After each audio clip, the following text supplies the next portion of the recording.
You're having a baby. Congratulations. Now we got a list of stuff for you to do. Hi, I'm Bridget Sullivan Ramel. I've got a fee-only financial planning practice in Chicago, Illinois. And I'm John Shear. I've got a fee-only financial planning practice in Middleton, Wisconsin. Before we jump into the to-do list when you find out you're having a baby, I just want to remind everybody to hit that subscribe button, help other people find this information on YouTube and help grow our channel. And with that, I'm looking forward to digging into, these questions of things. It's exciting, right? You find out you're having a baby, and then there's all the stuff, reality hits, right? And this checklist idea, I just like the idea of, all right, here are these things that need to be taken care of, right? And be able to knock off things on a list. So what do you have a little checklist that you use with clients, Bridget, or how does that Yeah, work I for you? do. So the first thing Yeah. I want people to do is check for life insurance. Okay. And so it doesn't sound that sexy. It's certainly not as fun as figuring out baby names, or probably not as fun as baby names, but you want to make sure you've got enough life insurance. So this is the time where people actually need life insurance. It drives me crazy that advertisers and the life insurance companies seem to really hit people when I would say they don't really need life insurance. But when you have dependents and they're going to be dependent on you, they're dependent on your income for the next 20 years, that's when you need life insurance. And so make sure you get enough life insurance. We've got a whole other episode about how much life insurance to get, but make sure you check in with life insurance. One thing I would say is that for the person that's actually bearing the child, that sometimes the life insurance people will say, hey, check back with us after your pregnancy is over. Yeah. That's fine. Yeah, Yeah. that's totally fine.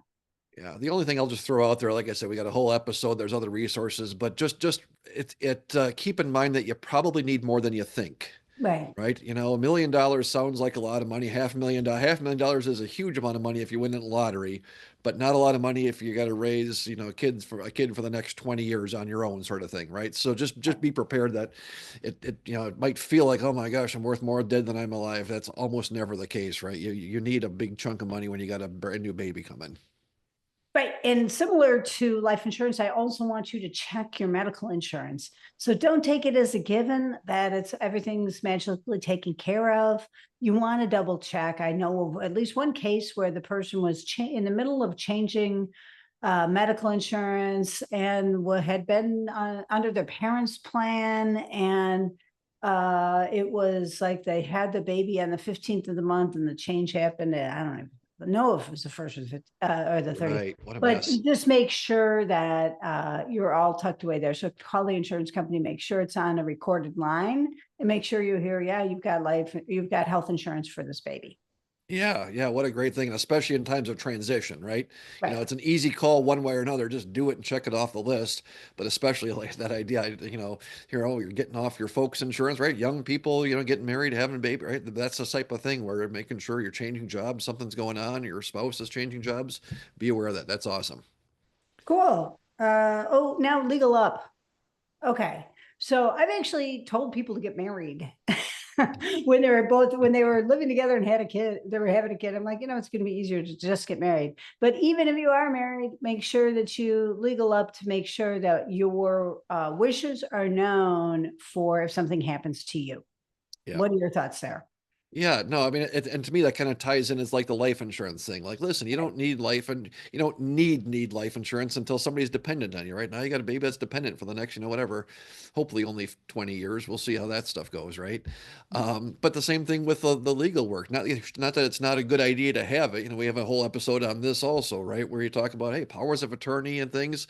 But now what happens if, you're in a car wreck and both parents are gone and now who takes care of your child, right? I mean, tiny chance that it happens, right? But these things do happen, and having that stuff laid out, like that's just one of those things. A friend of mine calls it the adulting stuff, right? Like, Right. no, it's part of the adulting. Like, oh yeah, you got to think about, and it's a great time for me when you're thinking about the life insurance, like, oh, how fun, what happens when I die, right? Well, same thing with the wills. Just get that stuff knocked off, and then you probably don't have to think about it for quite a while. It's a good point. Don't have it hanging over your head. Just get it done, and then it won't be hanging over your head. Great. That's right. Move on to thinking about other things. I want to move this one up because I think it's a concern that most people have, and that is how much is this going to cost me? Yeah, So, what yeah. do you tell people about that? A lot. That's my answer.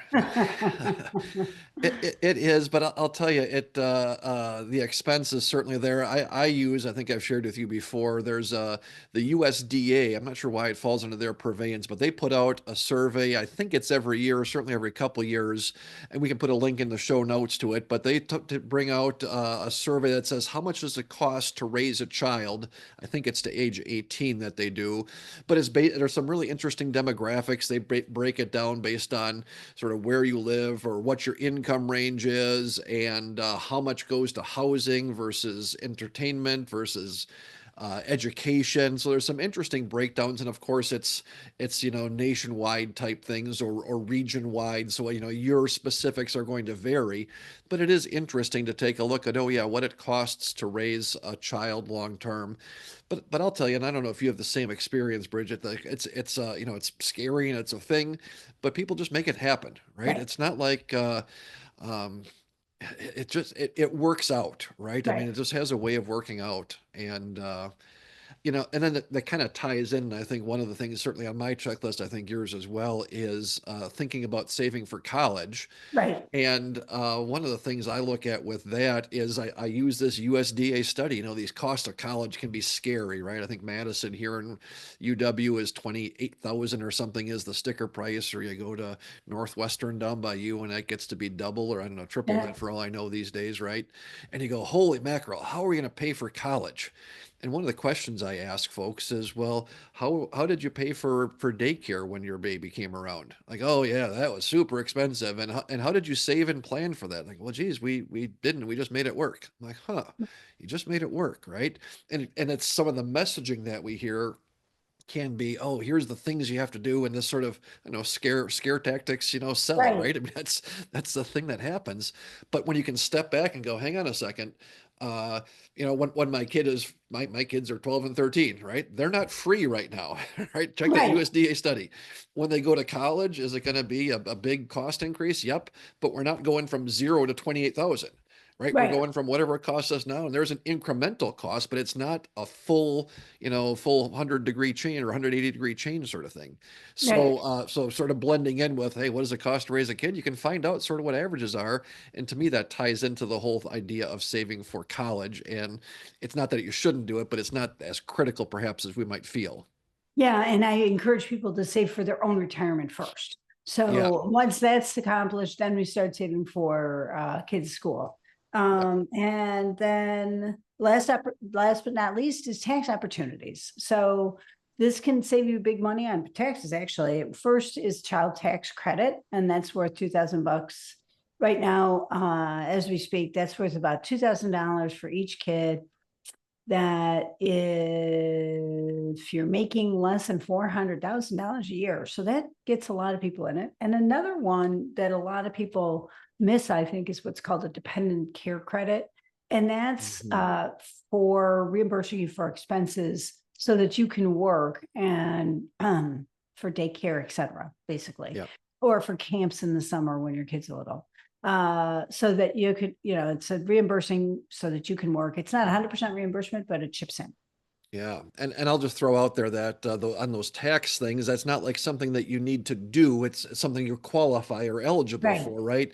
The action item, though, is making sure that your tax preparer knows that you have, sometimes you have a baby late in the year and it doesn't come up, and or you don't fill out their little form sort of thing, and it can get missed. Things like dependent care, right. right? Know that, hey, there's some credits that are out here. Let's make sure that our tax folks are in tune with that, and then taking advantage of those things. It's not like you have to go out and investigate life insurance and get enough coverage. You have to check on your health insurance. You have to get a will. You just need to make sure that your tax folks know that, hey, there's new head in the household here, and how does that work, right? Right. Sounds great. And it's a great time to wrap it up. I'm Bridget Sullivan Ramal. I've got a family financial planning practice in Chicago, Illinois. And I'm John Shear. I've got a fee only financial planning practice in Middleton, Wisconsin. And both Bridget and I are taking on new clients. We'd love to hear from you. But if you like what you hear on our show, but you want to find an advisor that's local to your area, we're both members of the Alliance of Comprehensive Planners.